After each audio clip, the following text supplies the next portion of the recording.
asifiwe. Amina. Bwana Yesu asifiwe sana. Amina. Bwana Yesu asifiwe. Amina. Tunashukuru wazazi kwa kutupatia nafasi hii ya kutusikiliza pamoja na viongozi na wazee wa kanisa. Amina. Katika siku yetu maalum ambapo watoto kutoka makanisa mbalimbali kutoka mtaa wa Tambani tumekusanyika. Amina. Tuje kujifunza neno la Mungu. Mimi kwa majina naitwa Alex Barnabas. Tuombe. Mtakatifu, mtakatifu Baba mbinguni, tazama tunapoingia katika ibada, tulinde, tuongoze kupitia jina la Yesu Kristo. Amina. Amina. Bwana Yesu asifiwe. Amina. Bwana Yesu asifiwe sana. Amina. Somo la leo linasema begi langu la kanisani. Bwana Yesu asifiwe. Amina. Somo la leo linasema begi langu la kanisani. Msomaji.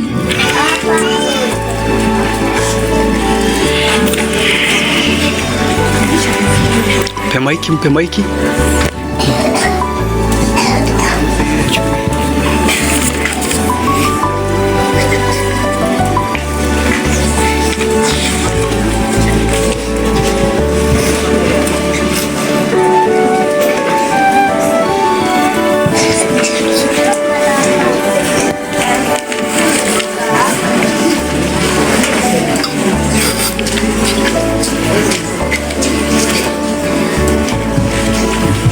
Msomaji, anzia mstari wa 16.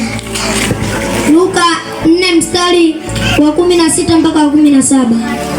Luka 4 mstari wa 16 inasema. Inasemaje? Akaenda Nazareti hapo alipolelewa. Akaenda Nazareti hapo alipolelewa. Na siku ya Sabato akaingia katika sinagogi. Na siku ya Sabato akaingia katika sinagogi. Msomaji, ishi hapo. Tunaona kwamba kitu cha kwanza Yesu alichokifanya kabla siku ya Sabato akaenda sehemu alipolelewa. Tunaona kwamba na ilipofika siku ya Sabato Yesu akafanyaje? Akaingia katika sinagogi. Na sisi kitu cha kwanza tunachokifanya, tunatakiwa katika siku ya Sabato tuingie wapi? Kanisani. Endelea. Amen.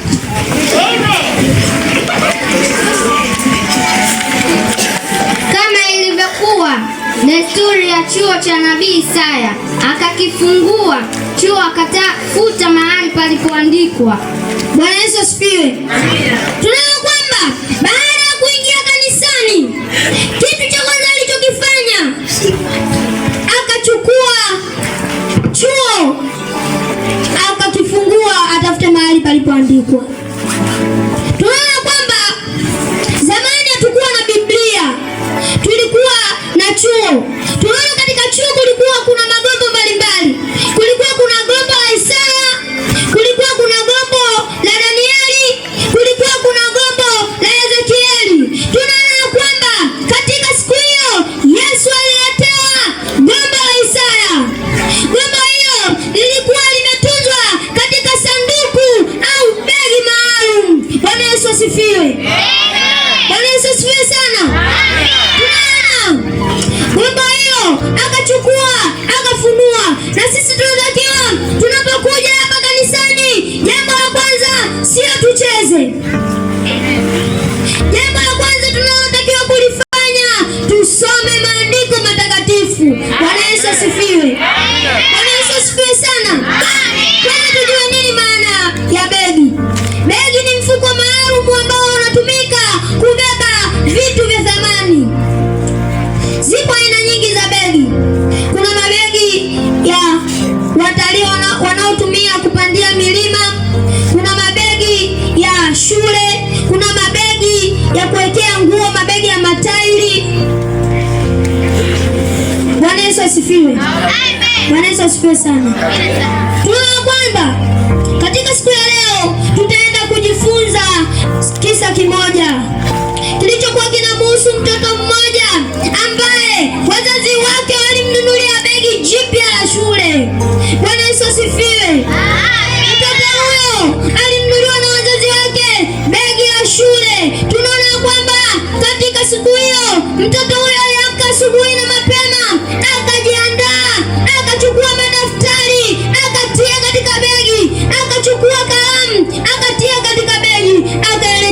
shuleni.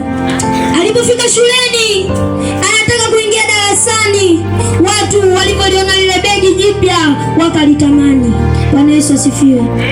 Wale watu wakaona thamani ya lile begi, wakalitamani, wakapanga njama waweze kumpola lile begi. Bwana Yesu asifiwe. Huyo mtoto jina lake alikuwa anaitwa John. Bila kujua akaingia darasani. Watoto hao wakapanga njama ya kwamba watakaporuhusiwa wao wa kwanza kutoka ili wakajifiche, John akiwa anarudi shuleni waweze kumpola lile begi. Begi langu la kanisani. Bwana Yesu asifiwe. Amen. Tunaona kwamba baada ya kumaliza masomo wakatoka nje, wakaruhusiwa. Wale watu wakaenda kujificha kichakani. Tunaona kwamba John bila kujua akaenda na marafiki zake, wakatembea, wakafika mahali John anatakiwa waache marafiki wale ili yeye aweze kwenda njia nyingine. John bila kujua, kumbe wale watu walipanga njama, wakasema kwamba itafika wakati mtamwacha John peke yake. Ndipo John akaendelea na safari. John akatembea. Ndipo vijana wakatokea mbele yake wakiwa hawajavaa nguo za shule. Wakamkaba John, wakampola begi, wakampiga, wakamwacha chini, wakachukua lile begi wakakimbia nalo. Begi langu la kanisani. Bwana Yesu asifiwe. Amina. John akawa analia. John analia, begi langu, analia kwa sababu ya begi langu, begi lake. John wakati anarudi analia, watu wanamuuliza nini John? John anajibu ya kwamba begi langu la shule. John alipofika nyumbani akawaelezea wazazi wakasema ya kwamba sawa John, tutakununulia begi jingine. Lakini kilio cha John kilikuwa si kwa sababu ya begi jipya. Kilio cha John ilikuwa ni kwa sababu ya vitu vya thamani vilivyo katika begi. Bwana Yesu asifiwe. John alilia kwa sababu ya madaftari, zile notes ambazo zilikuwa kwenye begi. Hata kama wakimnunulia begi jipya, wakimnunulia madaftari mapya, je, notes atazipata wapi? John akulia kwa sababu ya begi. Wale watu bila kujua thamani ya madaftari wakaenda, wakafika, hawakuona thamani ya madaftari, wakayachukua, wakayachana na vile vitabu vya John wakavitupa. Ndipo katika ile begi wakakuta hela, nayo wakaichukua, wakalichukua begi wakaenda kuliuza. Bwana Yesu asifiwe. Amina. John akawa anaendelea kulia.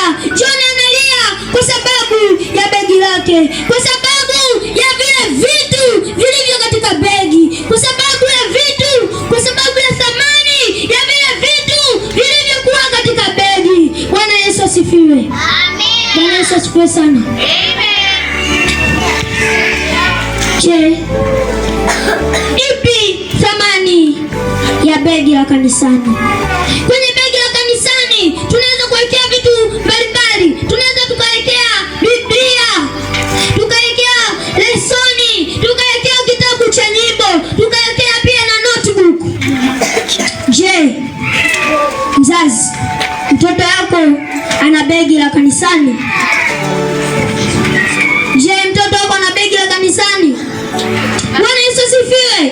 Tunaona kwamba vitu vilivyo katika begi la shule vinaweza kutupatia elimu ya kuweza kuishi hapa duniani. Vinaweza kutupatia elimu ya kuweza kuishi na watu hapa duniani. Lakini begi la kanisani linatupa elimu ya kuweza kwenda mbinguni. Bwana Yesu asifiwe.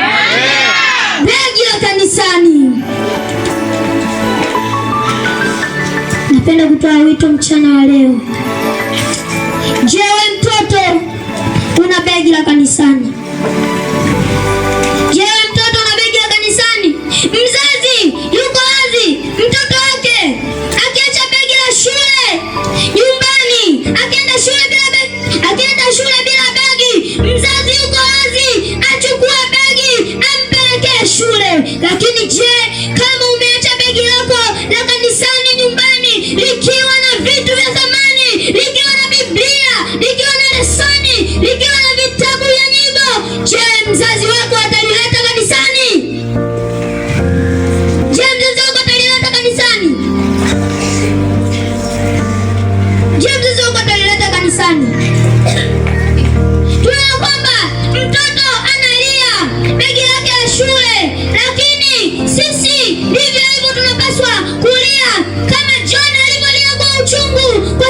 nyosha mkono.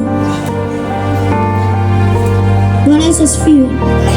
Tunaona kwamba kama unahitaji begi lako linatakiwa kuwa na Biblia, lesoni, vitabu vya nyimbo. Kama mtoto unahitaji vitu hivyo, simama juu, simama juu.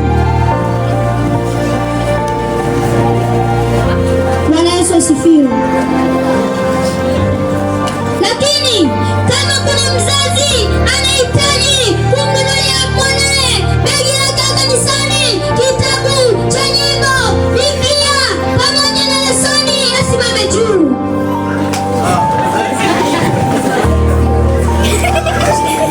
Napiga picha pale kwenye simu kuonekana makambi mtatu. Yaani ile simu kidogo za wenyewe bali tambani ile mtatu. Unaweza kukuta wazazi wengine hawajasimama kuwanunulia watoto wao mabegi ya kanisani, lakini unakuta mtoto wake ana begi la shule zuri. Amen. Wakati begi la kanisani hana.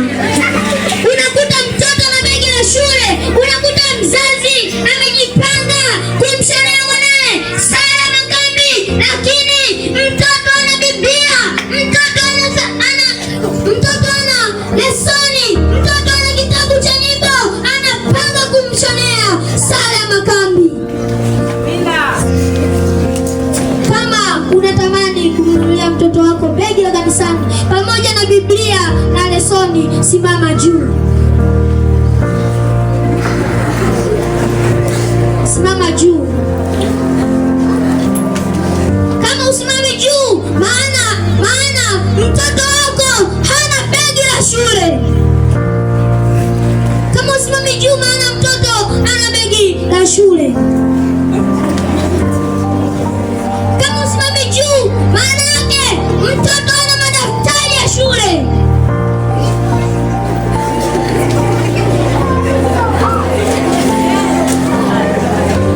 Wazazi wote waliokaa watoto wenu wasomi,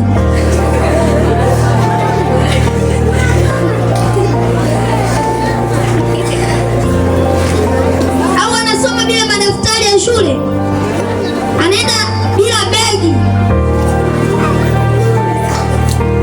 basi namuita mzee wa kanisa aweze kutufungia pamoja. Ziko mafupi tukipata chakula cha kimwili, lakini baadaye